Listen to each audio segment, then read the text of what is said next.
We are currently in Leo season, and we are just coming off of a new moon in Leo. Mercury is retrograde in Leo. It's a lot of Leo energy in the air. Mercury's been retrograde since July 18th, so that's about a week and a half. And I already found some pretty interesting connections to this Mercury retrograde in Leo, so I just want to take a look at some of these. Again, retrogrades have to do with reversals, setbacks, delays, and things from the past returning. The sign Leo, the archetype of Leo, is about solar figures, kings, rulers, father figures, entertainers, or well-known and extremely famous people. July 18th, Mercury stations retrograde in the sign of Leo while the Sun is moving into an opposition with Pluto in Aquarius. The Sun is in the late degrees of Cancer, and in astrology, the Sun-Pluto oppositions was connected to transformative events around solar figures or kings, rulers, or well-known famous people.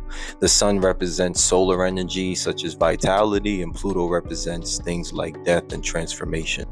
July 22nd, the Sun officially enters Leo, 0 degrees, intensifying that opposition with Pluto at 2 degrees. July 24th, we have a new moon in Leo with the Sun and Pluto both opposing, the Sun at 1 degree and the Pluto at 2 degrees.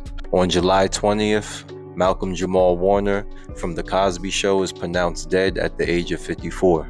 July 22nd, the Sun enters Leo, and Ozzy Osbourne is pronounced dead at the age of 76. July 24th, we have a new moon in Leo, while the Sun has perfected into that opposition with Pluto, and it is pronounced that Hulk Hogan is dead at the age of 71. Now, these are all well-known, famous people, but what's interesting about Hulk Hogan is Hulk Hogan actually is a Leo. And during the last few years of his career, there was a lot of controversy surrounding his name, a lot of things related to racial rants that he went on. And since he died, there's been a lot of mixed feelings and opinions about him because of those issues. And that is natural retrograde fashion with things coming back from the past that are very karmic that we have to deal with, and that opposition between the Sun and Pluto, creating that power struggle and transformative event.